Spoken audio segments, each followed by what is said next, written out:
Oke, assalamualaikum warahmatullahi wabarakatuh. Selamat pagi. Pada pertemuan kali ini saya akan membahas tentang materi minggu ke-11 yaitu keamanan SQL Server Agent. Jadi pada pertemuan minggu kemarin kalian sudah belajar tentang materi otomatisasi job ya. Jadi untuk minggu ini kita lebih belajar ke masalah materi keamanannya. Nanti akan saya sharing juga masalah video untuk tutorial job sheet-nya. Seperti itu. Sebenarnya apa sih SQL Agent itu? Jadi SQL Agent itu adalah sebuah layanan dari Microsoft Windows yang memungkinkan user untuk mengeksekusi tugas-tugas yang telah dijadwalkan. Tugas-tugas yang telah dijadwalkan tadi itu disebut job. Jadi SQL Server Agent di sini dia menggunakan SQL Server untuk menyimpan job-job yang dibuat. Jadi SQL Server Agent-nya yang menggunakan fasilitas SQL Server untuk menyimpan job-job. Tadi itu adalah gambaran sekilas tentang agen, kemudian gambaran sekilas tentang job-jobnya. Nah, di dalam pertemuan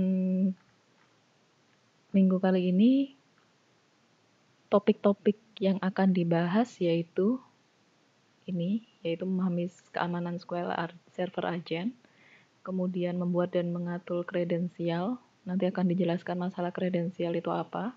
Kemudian yang nomor terakhir adalah membuat proxy account itu apa. Juga nanti akan dijelaskan proxy account itu apa. Nah, berikut ini adalah ilustrasi tentang job dan SQL Server Agent. Jadi kalau kalian lihat di sini, jadi di sini itu SQL Server melalui SQL Server Agent itu bisa membuat beberapa job.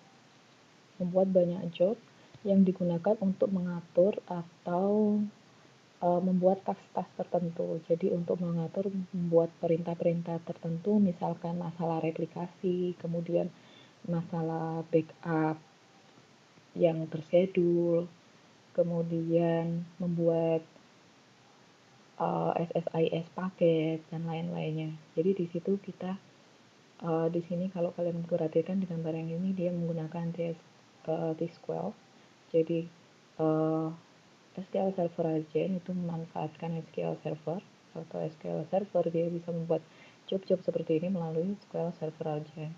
Nah, di sini T-SQL maksudnya job-job yang dibuat itu bisa dibuat dengan menggunakan perintah-perintah T-SQL atau perintah-perintah dengan sintaks SQL, atau kalian juga bisa menggunakan SSMS GUI yang ada di SSMS. Jadi langsung pakai GUI-nya atau bisa juga script pakai T-SQL-nya. Nah, T-SQL di sini dia digunakan untuk mengcreate job. Di dalam satu job itu nantinya akan ada beberapa task.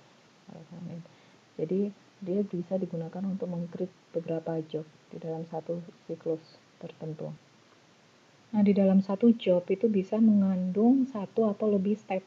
Misalkan sebagai contoh, misalkan kita ingin melakukan backup database dalam kurun waktu sebulan sekali.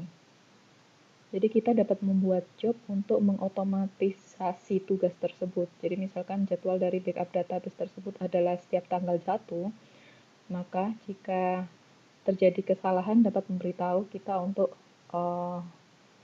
dengan memberikan notifikasi record. Jadi misalkan kalau dijadwalkan setiap tanggal 1, nanti dia juga ada beberapa step-step tertentu di dalam satu job ini yang mendeskripsikan untuk melakukan update atau untuk melakukan backup database itu setiap tanggal 1. Kemudian untuk step yang lainnya, misalkan di sini terjadi error, itu bisa dimunculkan kesalahan atau notifikasi error. Nah, itu udah beda tas sendiri untuk di dalam satu job seperti ini. Di dalam setiap job itu terdapat beberapa informasi. Jadi misalkan kalau nantinya kalian menggunakan perintah TSQL atau TSQL itu di dalam setiap job kalian bisa mendapatkan informasi tentang job ID, job name, job owner, sama job kategori. Seperti itu. Misalkan kalau job ID, ya itu sebagai job ID-nya dia, unique identifier-nya dari si job itu. Jadi setiap job yang berbeda memiliki ID yang berbeda. Kemudian job name itu sama ya, jadi nama dari SQL Server Agent jobnya tersebut. Jadi dia memiliki nama-nama yang berbeda juga. Itu kalian bisa deskripsikan. Kemudian job owner itu berarti pemilik atau owner dari job tersebut itu siapa, itu nanti bisa dideskripsikan. Kemudian yang terakhir adalah job kategori. Kategori misalkan kategori dari job itu misalkan database maintenance, ini untuk log shipping, yang satu lagi untuk replikasi dan lain-lainnya. Kemudian yang lainnya lagi adalah job description. Jadi job description itu nantinya memberikan deskripsi dari job itu apa. Job ini digunakan untuk melakukan perintah A, job ini digunakan untuk melakukan perintah B, dan seterusnya. Dan masih ada beberapa properti yang lainnya lagi, misalkan job create on itu jobnya dibuat kapan, job last modified itu berarti jobnya diedit kapan, dan seterusnya. Itu lebih ke masalah pengaturan starting jobnya. Jadi ada job create on, job start step name, dan kawan-kawannya, job schedule name, job schedule time, itu semuanya ada properti yang nanti pengaturannya nanti di sini akan ditunjukkan source TSQL selanjutnya. Kemudian kalau kalian lihat di sini, jadi setiap job itu bisa langsung disedulkan atau dijadwalkan mulai dari job 1, kemudian dia nanti larinya ke job berapa dan ke job berapa. Jadi kalau di sini kalian lihat, di sini siklusnya job 1, job 4, job 3, sedangkan job 2 sendiri itu sebagai core-nya yang digunakan untuk generate job-job yang ini. Oke. Kemudian kalian kalau lihat di sini ada bintang.dtsx. DTSX itu merupakan kepanjangan dari Data Transformation Service Executable. Seperti itu. Jadi dia itu merupakan salah satu modul pada SQL Server yang bisa digunakan untuk mengkonversi data dari SQL Server ke format data-data yang lain yang kompatibel. Misalkan ke format OLEDB, kemudian ODBC, atau mungkin file text. Jadi digunakan untuk konversi data ini. Nah, di dalam file atau di dalam extension DTS ini, itu terdapat keterangan-keterangan yang terperinci mengenai operasi-operasi yang harus dilakukan. Jadi di sini itu ada keterangan-keterangannya. Jadi operasi apa yang harus dilakukan, misalkan mengimpor, ekspor data, atau transformasi data. Jadi paket DTS ini atau modul ini bisa digunakan untuk mengcopy table-table antar database, kemudian ditransformasikan ke dalam satu format, misalkan ditransformasikan ke dalam satu format, atau mungkin ditransformasikan ke dalam bentuk-bentuk format yang lain, misalkan ke dalam bentuk format file text atau yang lainnya yang sudah disebutkan yang sebelumnya, seperti itu ya.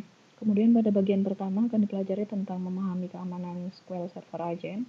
Jadi di sini ada beberapa subtopik, yaitu merupakan yang pertama gambaran umum, roles, kemudian security context, dan troubleshooting dalam keamanan SQL Server Agent. Untuk penjelasan lebih lengkapnya sebenarnya kalian bisa baca di job sheet yang sudah dibagi. Kemudian yang selanjutnya adalah gambaran umum untuk keamanan SQL Server Agent. Jadi di sini ada 3 gambaran, yaitu yang pertama adalah setiap job SQL Server Agent harus dipastikan berjalan pada konteks keamanan yang tepat.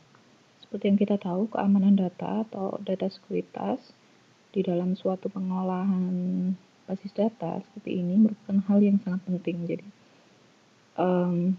salah satu macam keamanan yang ada di dalam SQL Server itu misalkan dengan melalui autentikasi sistem operasi Windows yang sudah pernah dilakukan percobaan di pertemuan-pertemuan sebelumnya. Jadi autentikasi dengan menggunakan sistem operasi. Kemudian cara yang lain yaitu dengan melakukan pembatasan penggunaan untuk melakukan akses penting terhadap data atau tas-tas tertentu. Kemudian kita juga perlu mengatur nama pengguna, username, kemudian information login, kemudian kita juga perlu mengatur masalah enkripsi atau log dan lain-lainnya itu. Jadi untuk setiap job pada SQL Server itu harus dipastikan pada konteks keamanan yang tepat. Di sini harus disesuaikan dengan kondisi yang dibutuhkan. Kemudian yang kedua yaitu permission terkait jaringan ditentukan oleh service account. Jadi di sini ada akun-akun built-in, misalkan seperti lokal dan network service, dan akun-akun domain Windows. Jadi ada beberapa beda jenis akun. Di situ juga akan diterapkan permission yang berbeda-beda juga. Kemudian yang ketiga adalah akun yang digunakan untuk mengeksekusi job harus connect ke instance SQL Server. Jadi akun yang digunakan untuk mengeksekusi job itu harus dipastikan sudah connect ke instance dan juga harus dipastikan sudah bisa connect ke Windows atau network resource atau jenis job-job yang lainnya sehingga tidak ada lost connection di sini. Kemudian pada slide ini membahas tentang roles yang terkait pada SQL Server aja.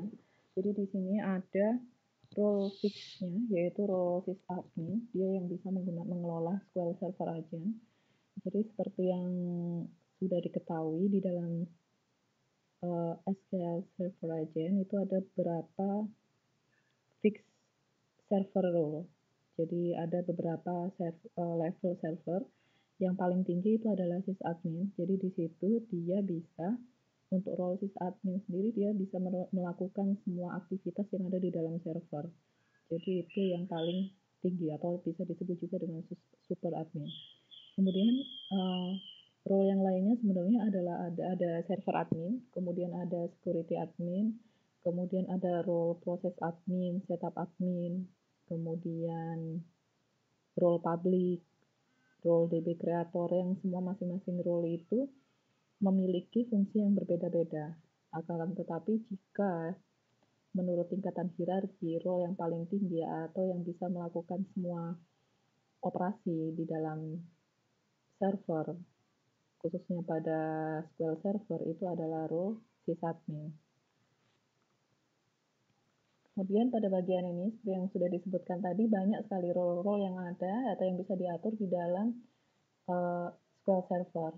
Contoh yang di sini ada lagi fixed database role. Jadi fixed role-nya yang ada di MSDB untuk yang digunakan khusus untuk mengontrol akses ke user-user yang lain. Jadi di sini ada tiga fixed role yaitu SQL Agent User Role, kemudian SQL Agent Reader Role, dan SQL Agent Operator Role, di mana di setiap role ini memiliki fungsi yang berbeda-beda. Misalkan di SQL Agent User Role itu lebih digunakan untuk mengontrol permisi atau hak akses untuk job dan schedule yang ada di dia sendiri. Seperti itu. Jadi di user yang bersangkutan sendiri itu untuk mengatur permisi akses job dan schedule-nya itu dilakukan oleh role SQL Agent User Role. Seperti itu. Kemudian untuk role yang kedua, SQL Agent Reader Role, dia memiliki semua permission yang dimiliki oleh SQL Agent User Role. Selain itu, dia juga bisa melihat list job apa aja yang sudah tersedia. Kemudian schedule apa saja yang sedang running saat itu dia diatur oleh role yang ini, SQL Agent Reader Role. Kemudian yang terakhir, yang ketiga adalah SQL Agent Operator Role. Di sini memiliki permission atau hak akses untuk memanage atau mengatur job-job lokal. Kemudian melihat prioritas-prioritas yang ada di dalam operator atau proxy tersebut, dan kemudian juga untuk melihat proxy mana yang available, kemudian juga untuk memberikan peringatan atau warning jika terdapat suatu kesalahan di dalam running job tersebut. Itu diatur oleh SQL Agent Operator Role. Jadi ada beberapa role yang memang berbeda-beda dan memiliki fungsi yang berbeda-beda juga.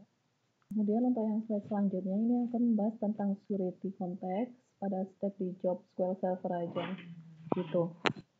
Pada saat mengeksekusi step pada job di SQL, jadi pemilik job tersebut harus dianggap sebagai satu akun service yang bernama SQL Server Agent. Jadi SQL Server Agent Service Account. Jadi di situ harus dianggap sebagai satu akun service yang sama itu ini.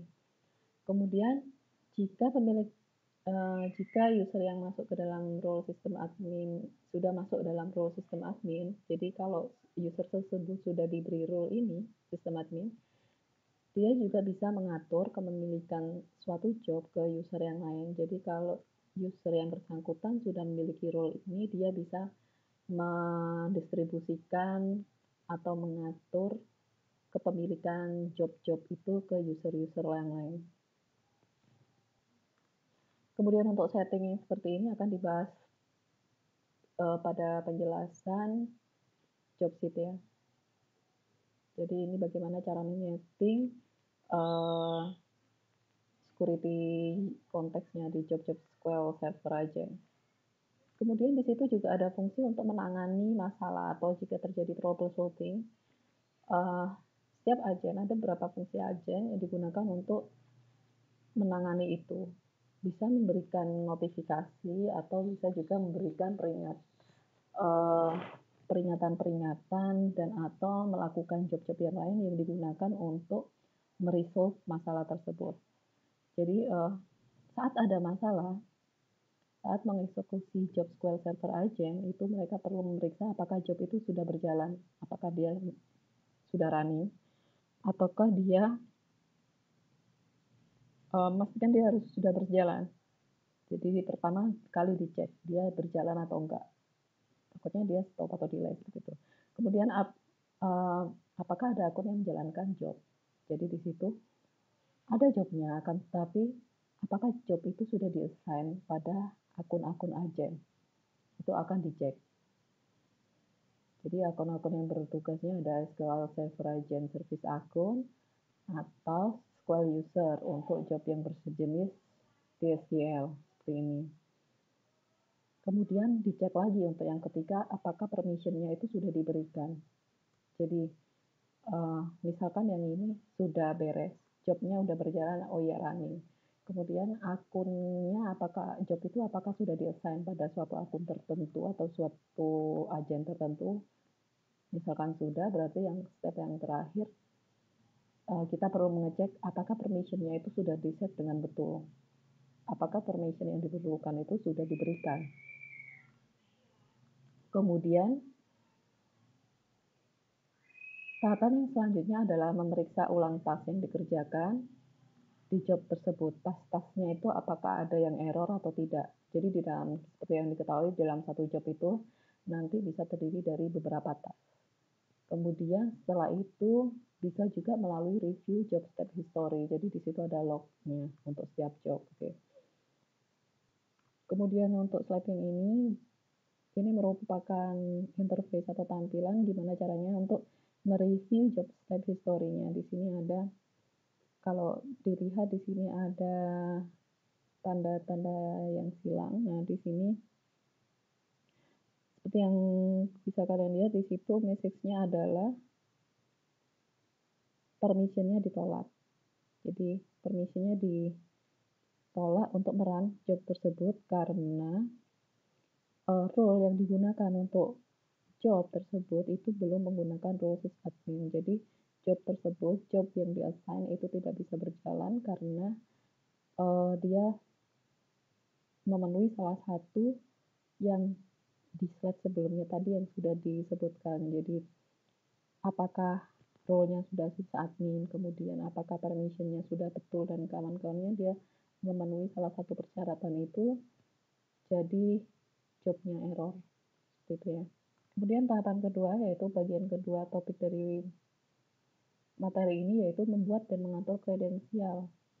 Di sini kita akan mendapatkan gambaran umum tentang apa itu kredensial, bagaimana cara mengkonfigurasinya, dan bagaimana cara mengelola kredensial. Semua step by step untuk mengelola ini akan dijelaskan di job sheet. Oke, selanjutnya adalah apakah itu kredensial. Kredensial adalah objek SQL Server yang menyimpan informasi autentifikasi.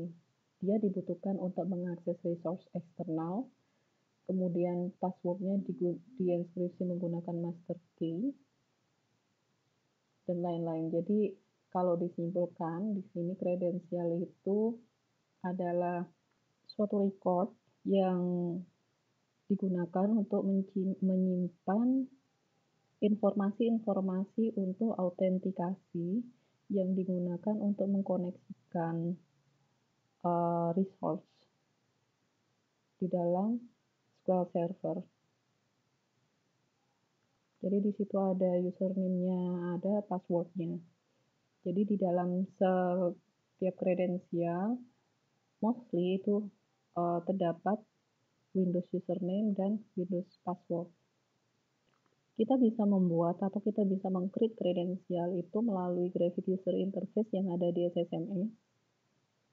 Jadi kalau melalui Graphic User Interface, kalian bisa langsung ke Object Explorer, kemudian membuka security folder, kemudian ada menu kredensial, itu nanti kalian bisa langsung klik new kredensial. Atau juga bisa menggunakan Transact SQL.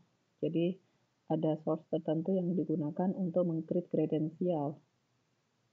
Jadi create kredensial, nama kredensialnya apa, kemudian username-nya apa, password-nya apa, seperti itu. Nah, kredensial ini dibutuhkan untuk menyediakan Windows Identity untuk login SQL Server yang ingin mengakses resource eksternal dan digunakan untuk menyediakan identitas untuk proxy account yang dibutuhkan untuk menjalankan step-step job SQL Server agent tersebut. Nah, berikut ini adalah contoh tampilan bagaimana cara mengkonfigurasi atau membuat kredensial itu sendiri. Jadi ada dua bagian di sini yang menggunakan Graphic User Interface-nya dari SSME. Kemudian di sini bisa kalian lihat kredensial name-nya agent export, identitasnya ini. Jadi ini adalah user saat itu yang membuat kredensial. Kemudian kalian bisa mengisikan passwordnya apa, kemudian dikonfirm passwordnya seperti apa. Jadi di sini kalau kalian lihat ada create kredensial, nama kredensialnya apa, kemudian identitasnya apa. Jadi identitasnya misalkan di sini adalah usernya menggunakan agent export, kemudian passwordnya apa. Ini adalah deskripsi nama passwordnya.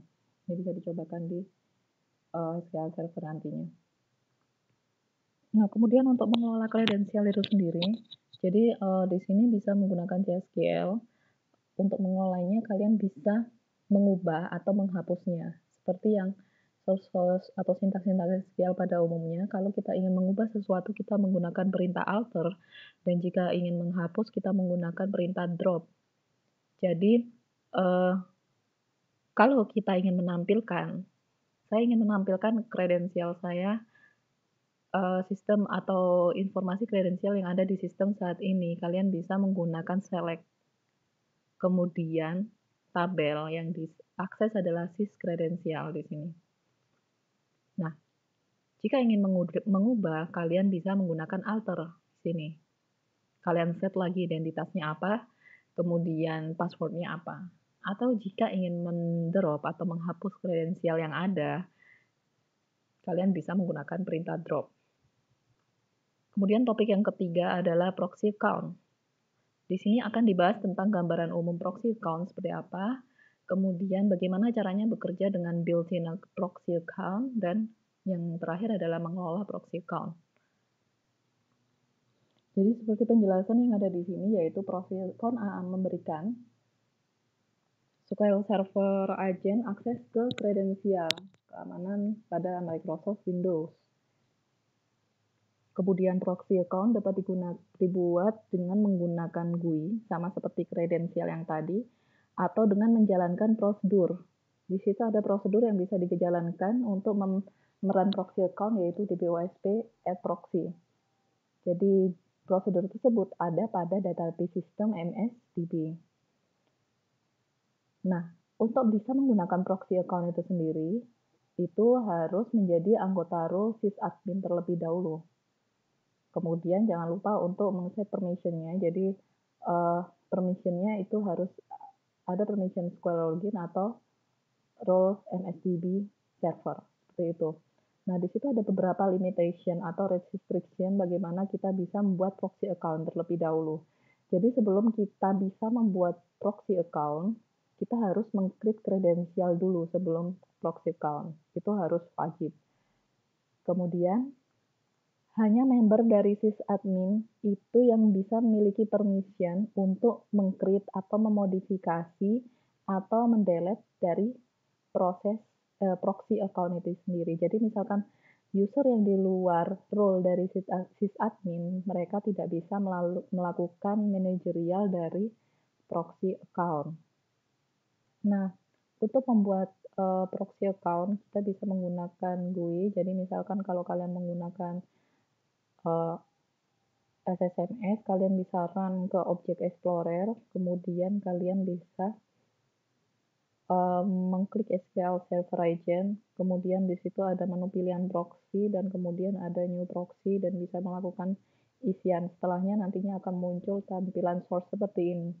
Jadi di sini ada proxy name apa atau name apa yang mau kalian create selanjutnya. Kemudian credential name ini harus dibikin terlebih dahulu sebelum kalian meng-create proxy.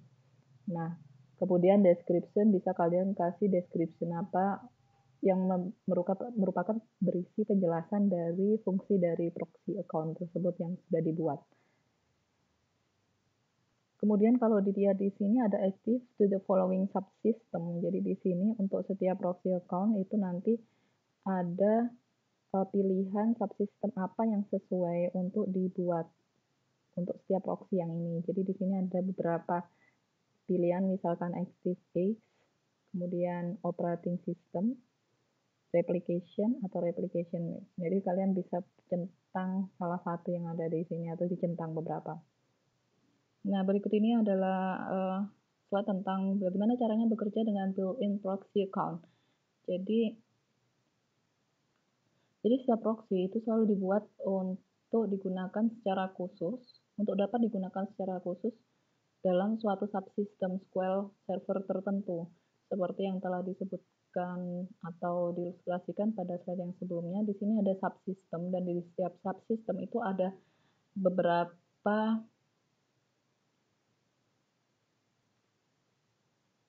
jenisnya. Jadi ada beberapa jenis untuk setiap subsistem tertentu. Nah, kita bisa atau setiap proxy itu dapat digunakan oleh satu atau lebih subsistem. Jadi kalian di sini bisa centang satu atau lebih dari satu subsistem. Kemudian setiap step yang ada pada suatu job selalu dikaitkan dengan subsistem tertentu, kecuali job berjenis JSQL. Nah, berikut ini gambaran ilustrasinya untuk job, untuk subsistem yang dipilih. Kemudian bagaimana caranya mengelola proxy account jika kita menggunakan source TSQL. Jadi proxy dibuat di dalam database MSDB. Jadi kalau kalian mau membuat proxy terlebih dahulu, kalau sebelumnya kalian menggunakan database master, yang di sini digunakan adalah MSDB. Jangan lupa mengeset atau menjalankan perintah use database yang ditunjuk, use MSDB. Jadi kalau di SQL Server kan ada database bawaan yang digunakan untuk sistem dalam menjalankan SQL Server tersebut. Kemudian informasi konfigurasi dapat diakses pada tabel-tabel sistem yang ada pada MSDB. Di situ ada beberapa informasi atau tabel yang bisa diakses, yaitu ini, sistem proxy login, sistem proxy login subsystem, dan subsystem. Di sini ada macam-macamnya seperti ini.